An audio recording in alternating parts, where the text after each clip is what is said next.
Obrigado, Bia.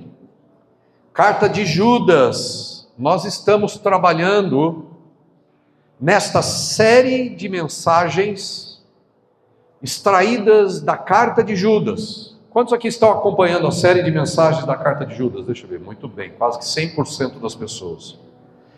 Judas mudou o seu assunto quando ele estava começando a escrever a carta dele sobre a salvação.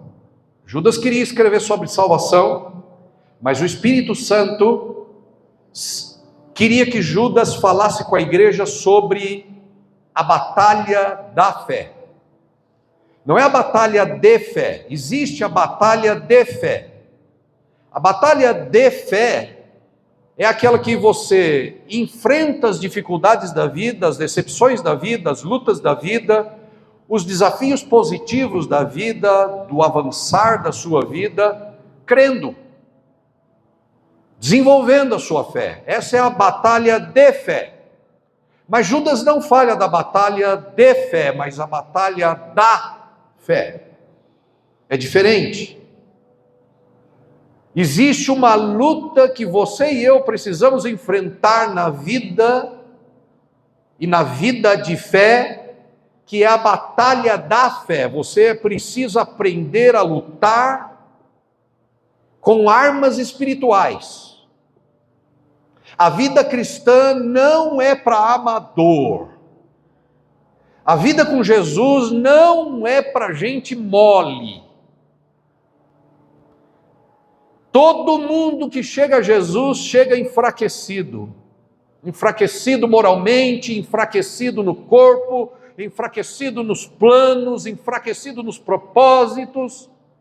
Todo mundo que chega a Jesus chega enfraquecido. O ministério de Jesus é para os enfraquecidos. Ele mesmo disse: eu vim para chamar os doentes. Eu não vim chamar os saudáveis. E por que Jesus, o ministério dele é para os enfraquecidos? Enfraquecidos na sua moral, enfraquecidos nos seus propósitos, enfraquecidos no casamento, enfraquecidos na saúde, enfraquecidos nas emoções. O ministério do Espírito de Cristo é para os enfraquecidos, não é para gente fortalecida. Por quê? Porque os fortalecidos já têm o seu prêmio. Os enfraquecidos, os fortalecidos, os fortes, eles já têm o seu prêmio. Os ricos já têm o seu prêmio.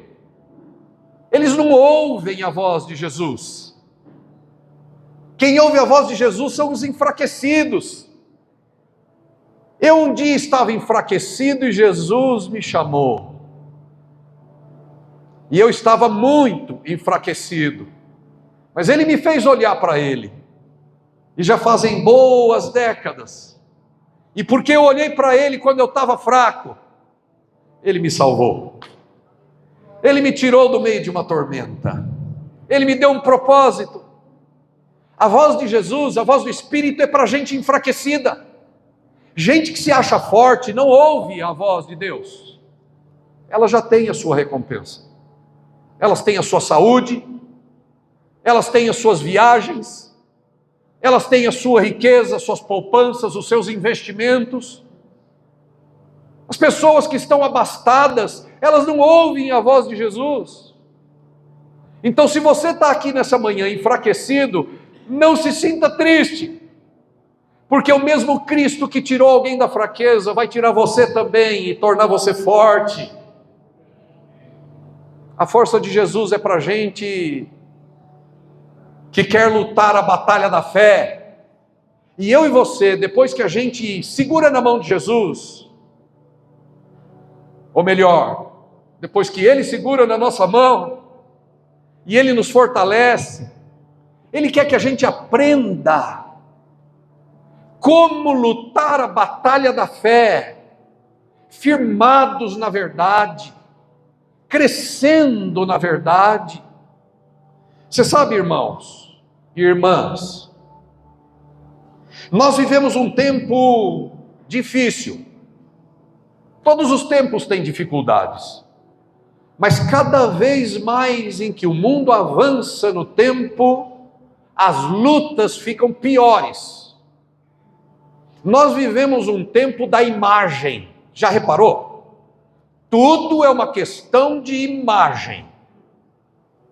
Tem uma pesquisa que aponta que as pessoas que mais têm amigos nas redes sociais, Facebook, Instagram e etc., as pessoas que mais têm amigos nas redes sociais são aquelas que estão sorrindo na foto.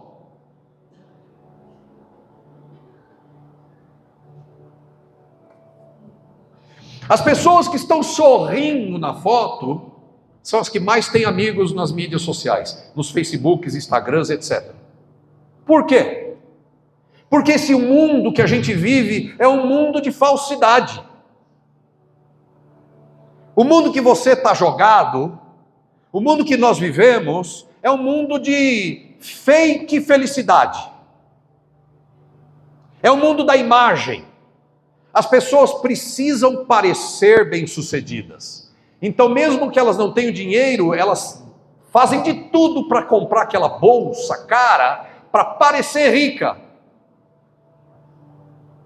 As pessoas têm que parecer felizes, tem que parecer que está comendo comida boa, tem que parecer que dirige um carrão. Tem gente que aluga carro caro, gasta o salário inteiro do mês só para alugar um carro lindo, fazer uma foto, dar uma volta no fim de semana e depois devolve, só para sair na foto com o carrão. Por quê?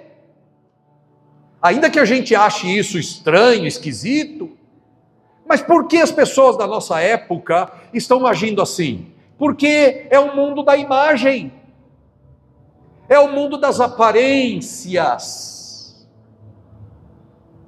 A imagem fala mais alto, muitas vezes, do que a verdade. Tem gente que diz, você não pode se dizer rico, você precisa parecer rico. É o que dizem. Você não pode só dizer que é feliz, você precisa parecer feliz. Você não pode achar-se bonita, você tem que parecer bonita. Então essa doença da imagem faz a gente ser enganado de maneira fácil. Por quê? Porque nós estamos procurando uma imagem, nós não estamos procurando a verdade. A imagem engana. O mundo se preocupa em parecer alguma coisa, mas não em ser alguma coisa. Você está mais preocupado em ser alguma coisa? Ou você está se gastando só para parecer alguma coisa? Pergunte a si mesmo, ao seu coração, se você está gastando seu dinheiro, sua energia, seu tempo, só para parecer alguma coisa. Ou você está investindo na sua vida para ser de verdade? Nem sempre, mas nem sempre, aquilo que é aparente é expressão da verdade, da realidade. Judas, ele nos mostra que o engano não é coisa nova. E nós vamos ler o capítulo 1 de Judas, que só tem um capítulo, e ele vai dizer para a gente que o engano não é uma coisa nova. Ele já estava presente na igreja na época de Judas, o engano, a falsidade, a aparência, já estava lá na igreja que Judas escrevia para ela. Pessoas com aparência de espiritualidade. Olha, o mundo, gente, está cheio de gente com aparente espiritualidade. O mundo está cheio de gente com aparência de alguma coisa. Mas por detrás de carrões, tem pecados profundos. Por trás de maquiagens lindas, tem um coração partido, angustioso, amedrontado, traído. Por tais de roupas belas, muitas vezes tem um coração feio. Por trás de cabelos bem penteados, tem uma mente perturbada muitas vezes. Muitas vezes, Bia. E as pessoas seguem na vida achando que o que é importante é manter a aparência. Eu sei, esse mundo aqui que a gente vive valoriza a aparência, não é? Sim ou não? Valoriza. Deus disse para Samuel, quando ele foi ungir Davi na casa de Jessé, quase que o profeta é enganado. Você sabe por que o profeta Samuel quase, e era profeta, hein? E dos bons, quase que o profeta Samuel foi enganado. Você sabe por que ele quase foi enganado? Pela aparência. Quase que o profeta se engana. Ele pediu para Jessé botar todos os filhos enfileirados, porque Deus disse para ele, eu encontrei um rei na casa de Jessé, vai lá, vai ungir ele. E lá foi Samuel, o profeta, ungir o novo rei de Israel. Chegou lá todos os filhos, os caçadores, os coletores, os fortões, os bonitões. Jessé nem chamou Davi, que era um pequenininho, mais novo, sardento e ruivo, e cuidava de ovelha, era um Zé Mané. Era um Zé Mané, Pedro. E o pai dele nem acreditava que ele poderia ser rei. Nem o pai acreditava. Só que Deus queria ensinar ao profeta, queria ensinar a Jessé, queria ensinar os filhos de Jessé, queria ensinar a Davi e queria ensinar a igreja Apex que Deus não é um Deus que se seduz pela aparência, Deus conhece os corações. E quando o profeta chegou lá, na casa de Jessé, ele olhou os filhos de Jessé, aquele bando de bonitão, pegou a botija de óleo, sacou a rolha e ia botando assim e disse, certamente está diante de mim o novo rei de Israel. E Deus gritou lá do céu, não, para! E Deus dá a maior lição que um profeta poderia obter, como Samuel. Deus disse, o homem vê a aparência, mas eu rejeitei todos eles, porque eu peso os corações. Deus não leva em conta a nossa estética. Deus não leva em conta o tapa que a gente dá por fora. Deus não leva em conta aquilo que a gente quer parecer. Deus leva em conta aquilo que está dentro do nosso coração. E ninguém pode olhar lá. Ninguém pode olhar dentro do nosso coração. Eu não posso olhar dentro do meu. Eu preciso expor meu coração ao raio-x de Deus. Todo dia eu preciso pedir, Senhor, sonda meu coração e vê se há em mim algum caminho mau e guia-me pelas veredas da verdade e da justiça, no caminho reto. Nem eu próprio conheço o meu próprio coração. Enganoso é o coração, quem o conhecerá? Escreveu outro profeta. É mais profundo, escuro de todas as coisas. E aí o profeta diz, Deus diz, eu porém peso os corações. Sabe para onde Deus está olhando aqui nessa manhã para você? Deus não está olhando se você está bem perfumado, ou bem arrumado, ou o que você dirige, o que você come, onde você mora, quem são seus amigos. Ele não olha nem para o que você fez de certo, nem para o que você fez de errado. O Senhor está mirando e olhando para o meu e para o seu coração nessa manhã. E que Ele encontre o meu e o seu coração cheio de fé, para que o Senhor derrame o Espírito Santo dele dentro da gente. Nós vivemos um mundo difícil de aparência, e Judas quer abrir os nossos olhos. Judas usa 6 figuras fortes. Judas usa 6 imagens, figuras, vívidas.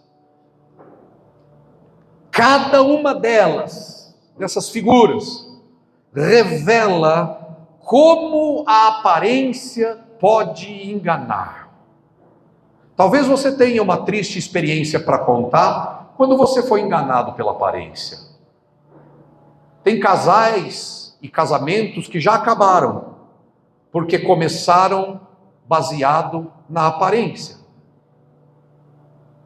Tem empresas que começaram e gastaram tudo o que tinha para construir uma aparência, mas não investiram em pessoas, em produto, em bom serviço.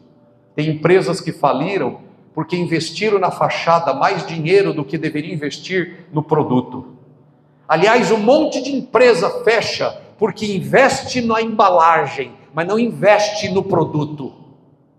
Tem um monte de empresa que vai à falência, não porque não tenha mercado, mas porque as pessoas investem na embalagem e não no serviço, na embalagem e não no produto.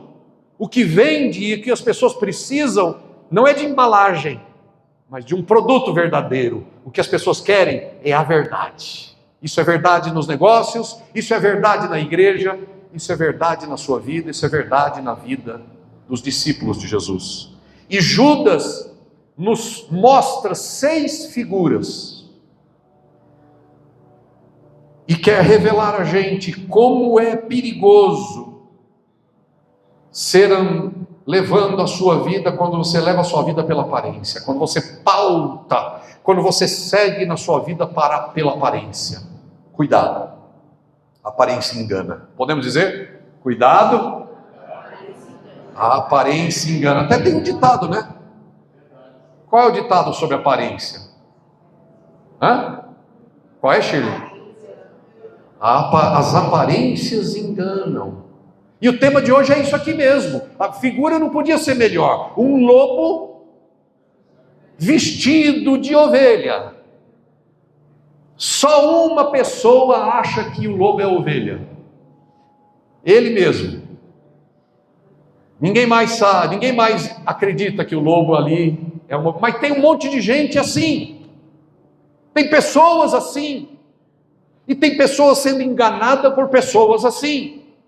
Eu, como pastor de vocês, o que eu desejo não é que você me bajule, não é que você me honre, não é que você me dê seu dinheiro, não é que você me dê seus bens.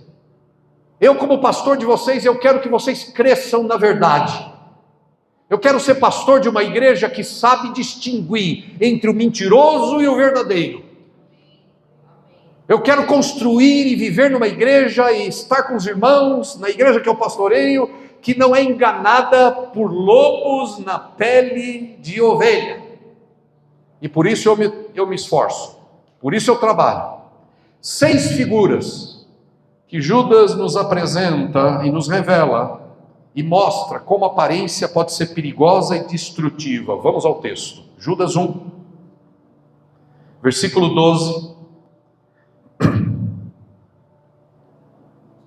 Judas 1,12. Estas pessoas participam de vossas reuniões e celebrações fraternais, banqueteando-se convosco, sem o menor pudor. Agem como pastores que a si mesmos se apacentam. Vagam como nuvens sem água, impelidas pelos ventos. São como árvores sem folhas e nem fruto, 2 vezes mortas, arrancadas pela raiz. São como ondas bravias do mar, espumando suas próprias indecências. São como estrelas errantes, para as quais estão preparadas as mais densas trevas por toda a eternidade. Ora, foi quanto a esses que Enoque, o 7º, a partir de Adão, profetizou: eis que vem o Senhor com milhares de milhares dos seus santos, a fim de executar juízo sobre todos e converter a todos os ímpios de todas as ações malignas que cometeram e de todas as palavras insolentes que pecadores incrédulos proferiram contra ele. Tais pessoas vivem murmurando e se queixando, dominados pelos seus próprios interesses, desejos impuros. Sua boca proclama arrogância e usam de adulação para conquistar os seus objetivos. Pai, é a tua palavra. Que o seu Espírito traga ela para dentro da gente como uma espada afiada e nos transforme, em nome de Jesus, que crê, diga amém. 6 figuras que Judas compara pessoas que parecem, mas não são. E por que eu estou pregando isso? Para que você cheque a sua própria vida. E para que você não seja enganado por pessoas enganosas. A minha motivação não é pregar sobre isso para que você julgue os outros. Eu vou repetir isso. A palavra de Deus, quando vem para você, não vem para te dar autorização para você apontar o dedo para o outro. Olha, acho que ela é enganosa. Olha, aquele lá é enganoso. Olha, aquele lá é um lobo com pele de ovelha. O propósito da gente pregar a palavra não é para que a gente se torne arrogante. O propósito da gente ouvir o Espírito Santo não é para que a gente se torne melhor do que o outro, se ache melhor do que o outro, mas para que a gente se torne humilde, para que a gente estenda a mão, para que a gente ajude, para que a gente pegue o lobo e ensine ele a ser ovelha. Com humildade, com amor, com graça. A primeira imagem que Judas coloca diante de nós não está clara em todas as Bíblias. Nem todas as Bíblias dizem são rochas submersas. A NVI, a minha não é NVI, a minha versão, para mim a melhor versão que tem é a Bíblia King James atualizada. Mas a Bíblia NVI começa o versículo 12 chamando as pessoas de rochas submersas. Diga. Pensa nisso. O que é uma rocha submersa? Aqui na minha versão não traz essa palavra rocha submersa, mas se você vai lá no grego, a sua diz rocha submersa. Se você vai lá no grego, a palavra pessoas, essas pessoas, a palavra lá, ela pode significar uma mancha ou uma rocha submersa. Então a melhor ideia é que as pessoas enganosas são como rocha submersa. Pensa no que Judas está querendo dizer. Se você está com um navio em alto mar, e o capitão do navio não reparar, não perceber que tem uma rocha, ou ele olhar e dizer, não, mas é pequena, porque só tem a pontinha. Quantos aqui assistiram Titanic? O problema que afundou o Titanic é o problema que afunda um monte de crente. O problema que causou a destruição do Titanic é o mesmo problema que causa destruição na vida de muitas pessoas, de muitos líderes de igreja, de muitos pastores e profetas, de muitos irmãos dentro da igreja.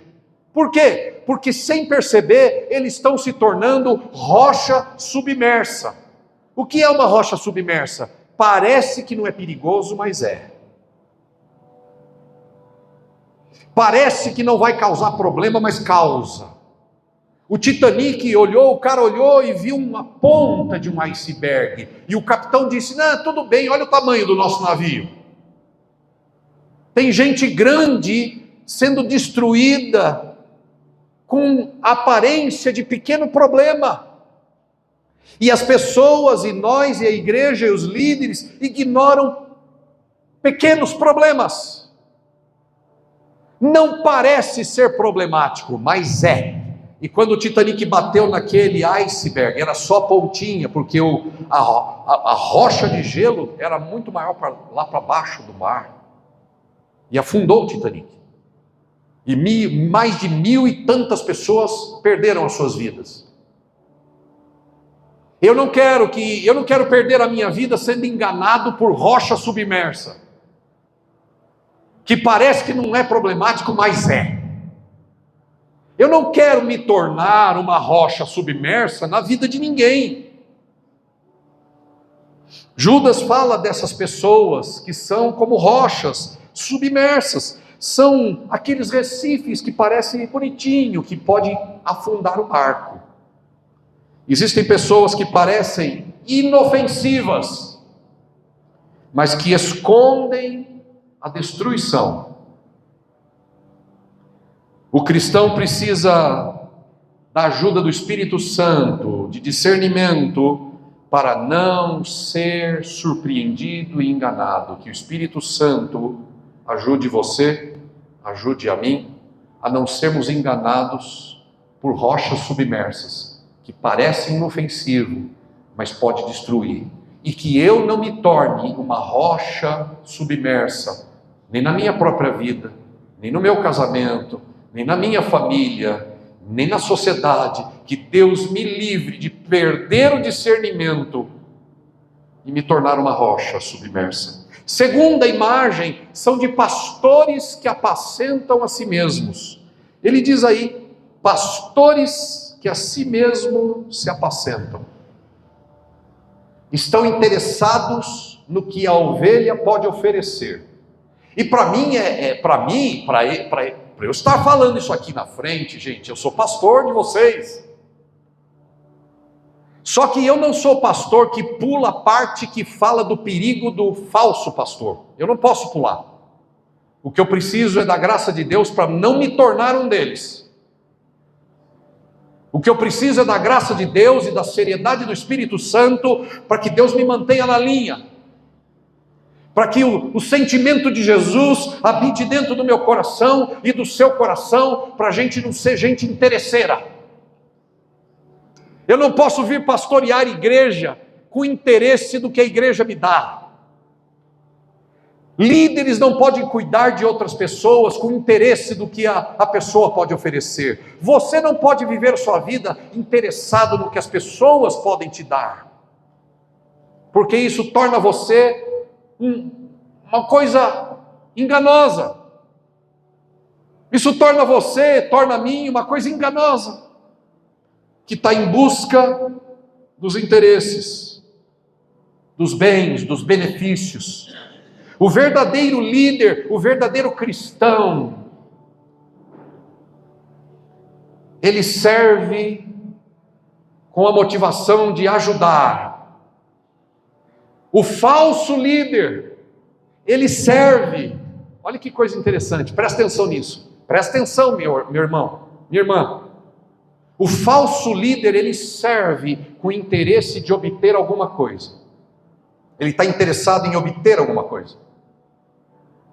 O verdadeiro, ele também serve, mas para doar alguma coisa, para entregar alguma coisa, para oferecer alguma coisa. Os dois servem. Tome cuidado, que tem gente pronta para ajudar, mas ela só quer ajudar para depois tirar. Cuidado, a motivação de muitas pessoas é egoísta, e eu não quero ser um líder egoísta. Eu não quero ser um pastor egoísta que só pensa em mim mesmo e no que vocês podem me dar. Eu quero ser um líder cheio de Deus, que oferece, que dá, que deixa, que estende a mão. E para mim é muito criterioso pregar isso para vocês, porque você está me olhando no olho. E se eu não sou isso que eu estou pregando, vocês não estariam aqui olhando nos meus olhos. Se eu não vivo o que eu prego, alguém agora levantaria e dizer, mas você não faz isso. Eu correria esse risco. Então eu preciso da graça de Jesus, para ser pastor de verdade, como nosso mestre deu a vida pelas ovelhas.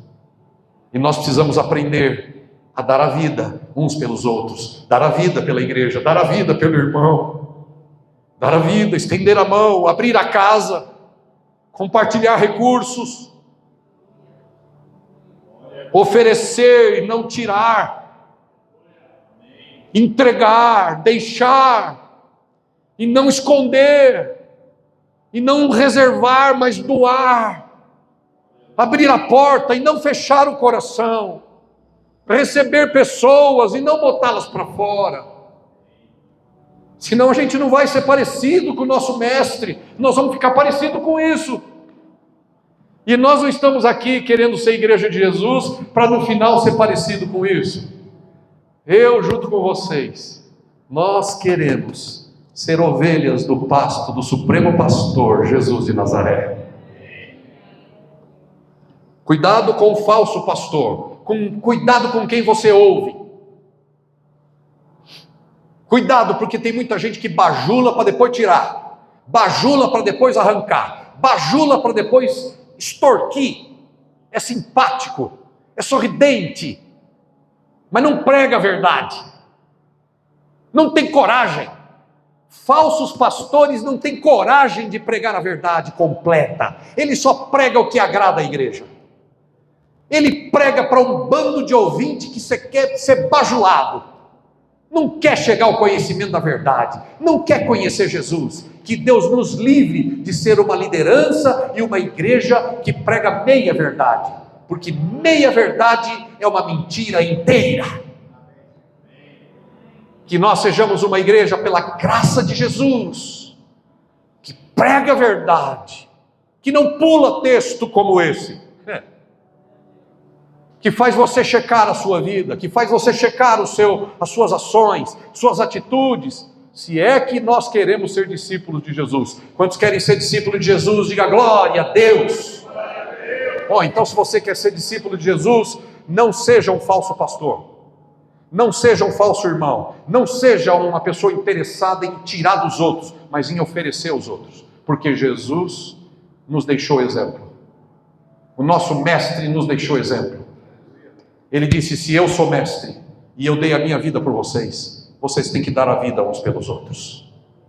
Ao invés de perguntar o que eu posso ganhar, comece a perguntar o que eu posso te dar. Quando Kennedy assumiu a presidência dos Estados Unidos, ficou registrado na história um discurso dele, e ele disse: não pergunte o que o seu país pode fazer por você, pergunte o que você pode fazer pelo seu país. Está aí uma verdadeira intenção boa. Veja o que você pode fazer pelo seu irmão, veja o que você pode fazer de bom pelas pessoas, e não tirar delas, porque se você só quer tirar, isso te torna um falso, um lobo com pele de ovelha. Terceira figura, nuvem sem água. Essa aqui está quase clara, né? Nuvem sem água. A nuvem sem água. Toda nuvem deve carregar água. Todas as nuvens devem carregar água, carregar chuva. Só que Judas diz que certos irmãos são como nuvem sem água. Ela promete chuva, mas não tem nela, não tem chuva. Nuvem sem água é aquela que está por aí, mas não entrega o que promete. Não entrega o que promete. Está cheio de gente, dentro e fora da igreja, que promete um monte de coisa, mas não entrega. Não tem vida. Palavra sem fruto não sustenta ninguém. O que o mundo precisa não é de aparência, de uma nuvem que vai fazer chover, mas não chove. Aparenta que vai entregar água, mas não entrega, ô Vinícius. Parece que vai entregar, mas não entrega. Nós não podemos ser assim. Gente que aparenta ser cristão, aparenta estar cheio do Espírito Santo, aparenta porque carrega uma Bíblia, frequenta igreja, mas não tem vida, não consegue compartilhar a vida, porque não tem água. Deus quer que a gente não seja da aparência de nuvem sem água, mas Ele quer que a nossa vida seja como os rios de água viva fluindo no Espírito. Nuvem sem águas. Quarto, desculpa, quarto, árvore sem folha e sem fruto. seco pela raiz, arrancado pela raiz. 2 vezes morta, disse Judas. Aparência de que é uma árvore. Parece árvore. Você olha e fala, é uma árvore. Com todo respeito, a minha irmã Diva, cadê a Diva? Cadê a Diva? Está lá? Ah, está lá atrás.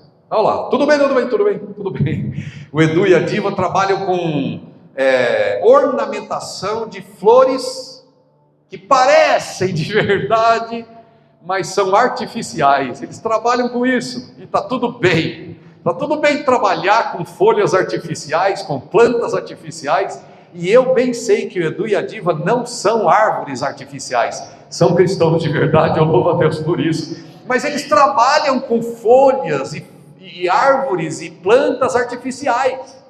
Aí você olha, você chega num lugar lá, aquela planta lá atrás, por exemplo, atrás da Simone, lá no fundo, perto da livraria, aquela árvore, você olha para ela e fala, nossa, que bonita, quem que rega? Toda vez que eu venho aqui está bonita, sempre está verde, nunca ela está seca, alguém deve estar cuidando bem daquela árvore lá no fundo. Não, ela é falsa. Aquela árvore lá no fundo é falsa. Aquela árvore lá no fundo, ela parece uma árvore, mas não é. Não tem fruto. Se você apertar a folha, não sai água, não sai líquido. Tem muito cristão, tem muito líder, tem muita gente dentro e fora da igreja que é assim, parece uma árvore, mas não tem fruto. A verdadeira árvore sempre dará fruto. A verdadeira árvore sabe perdoar. A verdadeira árvore sabe amar. A verdadeira árvore sabe falar a verdade. Não anda na mentira. A verdadeira árvore, ela tem frutos. Ela está sempre alegre, embora às vezes chore e sinta dores na vida. A verdadeira árvore no coração tem uma alegria que não depende das circunstâncias, porque o Espírito Santo foi derramado dos nossos corações em forma de alegria por Ele. A verdadeira árvore tem paz. A verdadeira árvore evangeliza. A verdadeira árvore, ela convida a gente para a igreja. A verdadeira árvore, ela discipula, ela ama a palavra. A verdadeira árvore, ela é dizimista. Você me desculpa, mas eu tenho que tocar no bolso de vocês de vez em quando. Eu já contei essa história aqui. Um dia, um pastor pregou uma mensagem num século passado, vários séculos para trás. Pregou uma mensagem e um irmão da igreja, rico, esperou o pastor sair lá na porta. Esperou o pastor lá na porta. Falou, hoje eu vou falar com esse pastor. E o cara era rico na igreja. Aí quando o pastor chegou lá na porta, o cara parou ele assim, o suposto irmão, parou ele assim e disse, escuta, por que eu senti que a sua mensagem hoje era para minha carteira, era para minha bolsa? Por que eu senti que a sua mensagem era para minha conta corrente? Aí o pastor olhou para ele, bem nos olhos, e disse, sabe, querido, a Bíblia diz que onde está o teu coração, aí também está o teu tesouro. E como o teu tesouro está dentro da sua carteira, e o teu coração também, eu precisei pregar para ela. Às vezes, a mensagem precisa ser apontada para a carteira, porque árvores de verdade, elas abrem o coração para Deus, mas quero dizer, vou até que vir aqui, árvores de verdade também abrem a carteira. Árvores de verdade também abrem a bolsa, também abrem a conta corrente. Há quem diga que a última parte a se converter numa pessoa é a carteira, é a bolsa. Então que Deus tenha misericórdia e que a gente produza fruto e não seja árvore arrancada pela raiz, como disse Judas. Posso ouvir amém? Amém. Que nós não tenhamos aparência de árvore, mas que nós sejamos árvores de verdade. 5. Judas chama as pessoas de ondas bravias do mar, como ondas bravias do mar. Essa aqui é forte, irmãos. Por quê? Eu surfei muito na minha vida, você sabe disso. Já falei aqui que eu surfava quando eu era mais jovem. Continuo jovem, mas menos jovem. Lá atrás eu surfava. Deixa eu perguntar para você, quantos aqui já tiveram a oportunidade de ir na praia e no mar? Deixa eu ver, acho que todos, né? Já foram. Muito bem. O que acontece com toda onda? Não importa o tamanho dela. O que acontece com toda onda? Ela cresce, ela espuma. Como termina toda onda? Toda onda que existe na face da terra termina rasinha, beliscando a ponta do seu pé, beijando a ponta do pé. Assim são muitos cristãos dentro da igreja e líderes. Levanta a crista, parece que vai acontecer uma coisa, tem aparência de uma coisa grandiosa, mas depois termina lá e não sai nada, é uma coisinha rasinha. Tem muito cristão que deixa que eu faço, mas não dura. Deixa que eu resolvo, mas não dura. Eu faço isso, eu quero ser aquilo, mas não dura. A Bíblia orienta que a gente não pode ser enganado por pessoas que levantam como onda, mas depois termina que nem água de bacia. Que a gente não seja água de bacia, mas que a gente seja equilibrado. Não é para a gente ser onda bravia, mas também a gente não precisa ser água de bacia. A gente só precisa entregar o que promete, ser verdadeiro. Não levante a crista, faça de maneira pequena, constante e crescente. Vamos dizer? Tudo que você fizer, faça de maneira pequena, constante e crescente. Vamos dizer? Tudo que você fizer, faça de maneira pequena, constante e crescente. É bom isso, sim ou não, gente? Muito bem. Sexto e último. Judas chama as pessoas de estrelas errantes.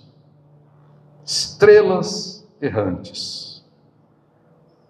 A vida sem Cristo é uma vida sem direção, sem destino. Estrelas errantes traz algumas coisas importantes. O que uma estrela traz em primeiro lugar? Brilho. Todo aquele que é falso parece que tem um brilho, mas não tem. São estrelas que parecem brilhosas, pessoas que parecem que sabem muita coisa, pessoas que acham que fazem muita coisa, têm um brilho grande, mas são errantes. Não comece a brilhar hoje e demonstre um caminho errado depois. Estrelas errantes significa que alguém tem luz, mas vai para o caminho errado. Alguém tem luz, mas aponta o caminho errado, as ideias erradas, as práticas erradas. Cuidado com gente que quer orientar você para o caminho errado.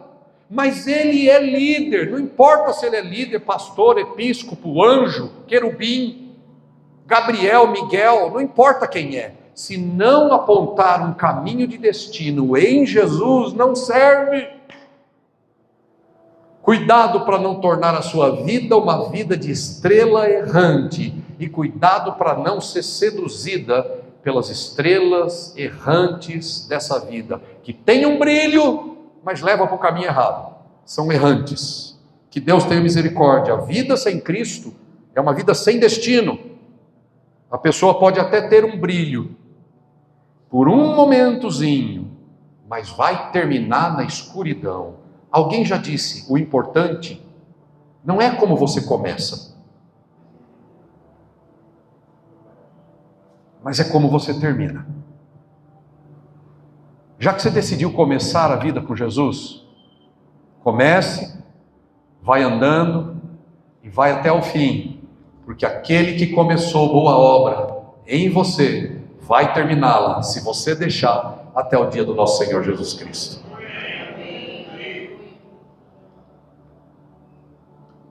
Judas mostra para a gente, para fechar, que a aparência pode ser bonita, Mas a essência é o que Deus busca, é o que está lá dentro. Esses 6 exemplos que eu ofereci para vocês, tirado da carta de Judas: rocha submersa, pastores que a si mesmos se apacentam, nuvens sem água, árvores sem folhas e frutos, ondas bravias, estrelas errantes.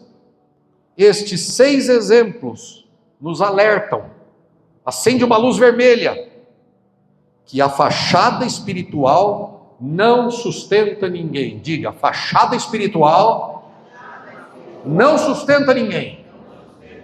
Não tenha fachada, minha irmã, tenha vida. Não tenha fachada, meu irmão, tenha vida. Para a gente orar,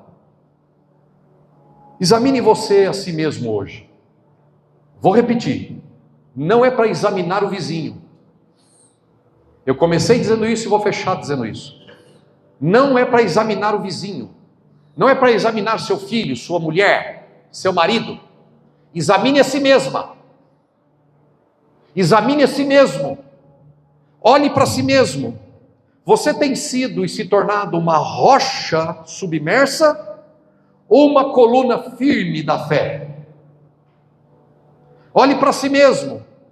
Você tem se tornado uma nuvem sem água ou um rio de vida? Você tem se tornado uma árvore de frutos ou uma árvore sem fruto? Você é uma onda bravia ou você é um mar pacífico e calmo, cheio da paz de Deus? Você tem se tornado uma estrela errante ou você tem brilhado com a luz que Cristo acendeu no seu coração?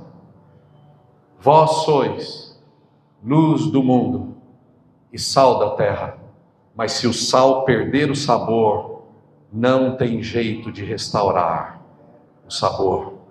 Que Deus tenha misericórdia de mim, que Deus tenha misericórdia de você, que Deus tenha misericórdia de nós, e não permita que a gente seja lobos em pele de ovelha, e que a gente não seja enganado por lobos em peles de ovelha, mas que sejamos ovelhas no pasto do nosso Senhor Jesus. Louvado seja o nome dele. Aleluia.